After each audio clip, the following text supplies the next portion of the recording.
Olá, bem-vindos a esse vídeo. Aqui eu vou compartilhar o que eu aprendi, né, nesse primeiro semestre de nutrição e vamos para o que vamos aprender, né? Eu vou falar um pouco sobre questões biológicas e químicas, aí, um pouco mais laboratoriais, né? Dos componentes dos alimentos. Vou falar um pouco sobre a profissão de nutricionista, um pouco sobre sociologia, que foi a parte mais legal, umas curiosidadezinhas e também o que ainda não mudou na academia, porque essa é a minha segunda graduação, já fiz mestrado e tal, e aí eu tô aí numa transição de carreira.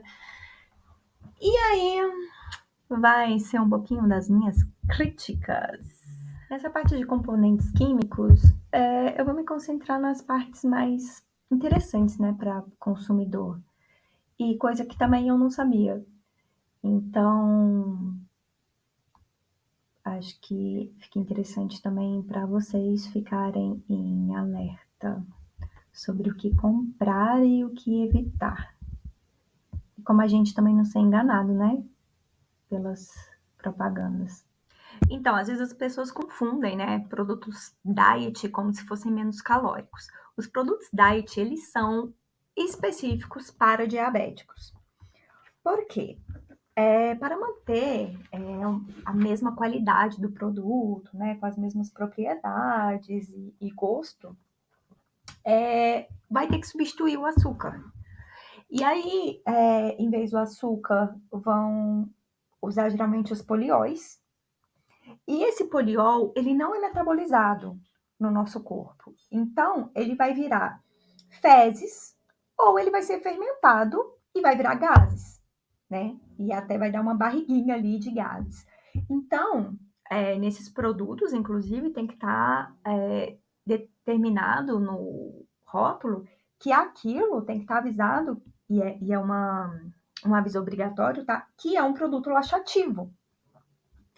Então, o que acontece? O açúcar, ele aprisiona a água, né? E aí, se você pôr demais, vai solar o produto. Né? Até fica uma dica aí se os seus bolos solam. E aí, o produto diet não vai ter essa característica e vai ter, então, como eu disse, outros produtos para manter a mesma característica, né? Mesmo restringindo o açúcar. E ele é uma restrição de açúcar, não é uma restrição calórica, tá? E aí, às vezes, vai usar também edulcorantes, emulsificantes. E por que faz mal pra gente? O nosso sistema gastrointestinal é diferente dos diabéticos. Os diabéticos, eles vão ter uma tolerância maior a isso. A microbiota intestinal ali vai ser diferente e ela vai acostumar com isso. Então, não vai ser um produto laxativo. E pra gente, não. Né? A fisiologia é diferente. Então, não consumam produtos diet se você não é diabético, tá? Porque ali vai estar aumentado tanto os polióis quanto as gorduras, e geralmente são gorduras hidrogenadas. Nós tivemos um banimento aí para comercialização, né, de produtos com gordura vegetal parcialmente hidrogenada. Mas não tivemos ainda um banimento de gordura trans. E não se sabe qual é o nível seguro de consumo, né? O valor seguro de consumo de gordura trans. Então, o que se deve fazer realmente é evitar produtos que têm gordura trans. E não só produtos que são processados, né, industrializados, que contêm gordura trans. Gordura trans, ela também produzida, né, pelos micro-organismos do rumen. Então, os produtos de origem animal, de animais ruminantes, também vão conter gordura trans. na legislação anterior, não existia, não era estabelecido, né, essa quantidade de gordura trans. A Anvisa agora, ela coloca como 2 gramas apenas de valor diário. Quando vocês virem os rótulos do VDR, são os valores diários recomendados. Porém, não se sabe realmente qual é e se tem um nível seguro de consumo, tá? Dessas gorduras. As pessoas também costumam confundir, né, diet e light. São coisas totalmente diferentes, como nós vimos, o diet é que tem uma restrição de açúcar, então ele não tem o açúcar e deve ser consumido para pessoas que têm diabetes. E o light, ele significa que houve uma redução de algo naquele produto. Ou ele teve o valor energético, né, reduzido, ou algum nutriente tem que ter reduzido. E tem que ter tido uma redução de pelo menos 25%. Então, pode ter uma redução de açúcar, ou uma redução de sódio. Então, tem que verificar. E aí, geralmente, essa redução é feita porque aquela empresa ela tem aquele produto convencional e tem o mesmo produto, só que na versão light, né? E se ela não tiver a produção desse alimento convencional, ela pode verificar, né, fazer uma comparação aí que pelo menos 3 marcas concorrentes. Então, ela tem que olhar esse mesmo produto, que é comercializado por, no mínimo, umas 3 marcas concorrentes, e então lançar esse produto aí com essa porcentagem, né, no mínimo 25%, de redução de algum desses nutrientes. E a gente tem que estar alerta, porque nem sempre que é light também é bom, você tem que verificar a quantidade, né? Se compensa que aquela redução em um certo nutriente, ela não tem, por exemplo, o produto é light, mas ele tem muita gordura saturada, por exemplo. E isso tem que vir na rotulagem também. Ele tem que ter um selo ali de que contém gordura saturada. Então, tem que dar uma olhada, né? E aí você tem que ver também se ele é light porque ele tem que estar indicando ali. É porque tem menos sódio, é porque ele tem baixo teor calórico. Não necessariamente o que é light vai ter uma restrição calórica, tá? Se você tem aí uma dieta de restrição calórica, não é porque você está consumindo algo light que você está tendo uma restrição calórica. Então, isso é interessante de se olhar, né? Porque às vezes você está tendo um acompanhamento ali com um nutricionista, uma nutricionista, e aí você acha que está seguindo a dieta, mas aí você consome uma coisa que aí no rótulo tem isso, e aí você tem que mostrar, né, as coisas que você está consumindo para o seu profissional que está te atendendo, que está te acompanhando, porque de repente você você precisa diminuir o sódio da sua alimentação, por exemplo. E quando você faz em casa, você até não, você até reduz, né? Você não coloca tanto sal.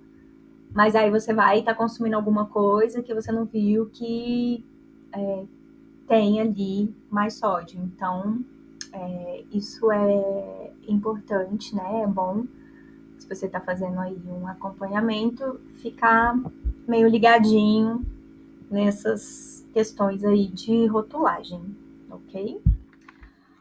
E a outra categoria que se tem ali é o zero, né? Que isso meio que, se eu não me engano, começou com a Coca-Cola, com a Coca Zero. E o que significa quando o produto anuncia que ele é zero? É porque teve uma redução 100% em algum dos componentes ali. Geralmente isso é pro açúcar, né? E aí ele vai estar... geralmente está acompanhado no rótulo quando ele vem, não contém tananã, ou sem adição de tananã. E aí isso, ou 0% de tananã, ou zero adição de tananã. Essas são as possibilidades ali que vem de texto, né, no rótulo. Então, se tiver essa indicação, é porque o produto é zero alguma coisa. E os lights, geralmente eles vão estar escrito baixo teor de alguma coisa. E é bom reforçar também isso que eu acabei de falar, não é porque eles têm uma baixa quantidade que ele é light, viu? Para ser classificado, né, como light, ele tem que ter uma redução de 25%, tá? Do produto de referência. Esse é o critério para ser light.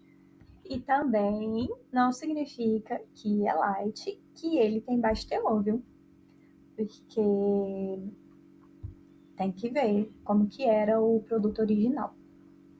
E esse produto original aí que vai ser a referência, ele não pode ser um produto que já tenha reduzido alguma coisa. Então tem que ser, por exemplo, se você vai falar de gordura saturada, ele não pode falar que é light se reduziu de um produto que já tinha reduzido, sabe, de gordura saturada. Então, é isso. Reduzir 25% não significa que o produto vai ter um baixo teor de sódio, por exemplo. Essa parte que é bem interessante, gente. Para conservar os alimentos, a indústria tem duas estratégias, né? Que é baixar a atividade de água e proteger o alimento da luz e do oxigênio. Tudo isso, né, vai reduzir a oxidação. O oxigênio ele vai provocar uma oxidação lipídica. Então, o antioxidante, ele é um aditivo, né? Ou seja, para conservar. E os compostos, gente, de oxidação lipídica, eles vão oxidar o DNA. Então, eles podem ali provocar câncer, né? Então, nossa, isso foi uma coisa muito interessante, assim, porque a gente às vezes acha.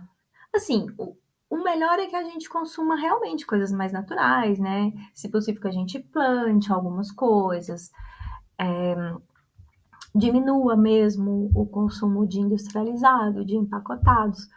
Mas, gente, se já é um produto industrializado, não adianta você reivindicar uma coisa natural para ele, sabe?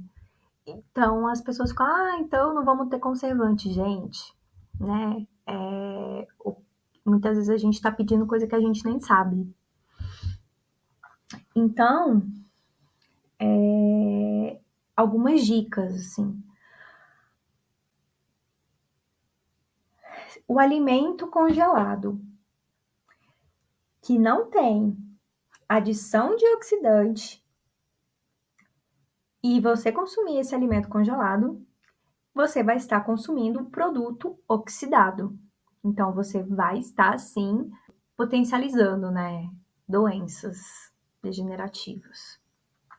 Se você encontrar um produto ali com mais de 12 meses de conservação, não consuma, tá?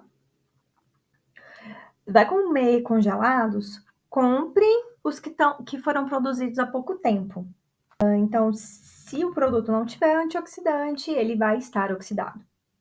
E aí as pessoas podem ter aí desconforto gástrico e pode ser por causa do consumo desses alimentos, tá? Se você vai fazer em casa e vai congelar por uma semana, ok, tá tudo certo, você pode consumir. E o maior problema, né, é mesmo os produtos de origem animal, por causa do colesterol. Porque ele é uma gordura, né, ou seja, um lipídio, que é encontrado nas membranas celulares, né, dos animais. E aí o colesterol, ele oxida rapidamente. Então, todo produto de origem animal tem colesterol. Se o colesterol oxida rapidamente, como eu já falei, né? Oxidação lipídica vai causar essa degeneração aí do DNA, né? Provocando aí um câncer. E não tendo conservante, ou seja, né, não vai ter ali produtos que impeçam essa oxidação, logo, ligando os pontos, né, você vai estar comprando coisas oxidadas.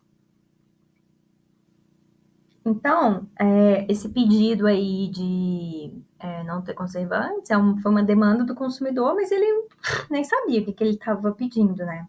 Nada que esteja congelado há mais de um ano vai escapar da oxidação. Então, a recomendação, como eu já falei, é evitar esse consumo de ultraprocessados. Porém, se você vai consumir, se atente para essas datas de se tem conservante, que também, realmente, não é legal, né, gente? Mas ainda talvez seja menos pior do que um produto oxidado. Então, se atende aí para a data de produção e é isso. E, na verdade, existe sim antioxidante natural, sabia? O extrato de alecrim, ele é um antioxidante natural, só que o extrato de alecrim é muito caro. Então, as pessoas não vão... A indústria, né? A indústria não é lucrativo, não é interessante que use o alecrim como um ingrediente antioxidante, ainda mais para produtos assim populares. E aí, você sabia de alguma dessas coisas? E deixa aí nos comentários, eu quero saber se você já sabia, se alguma coisa foi nova, ou mesma coisa que a gente já sabe, é bom a gente ouvir de novo de outras formas, né? Mas essa parte do conservante, eu confesso que eu não sabia e que eu achei bem interessante.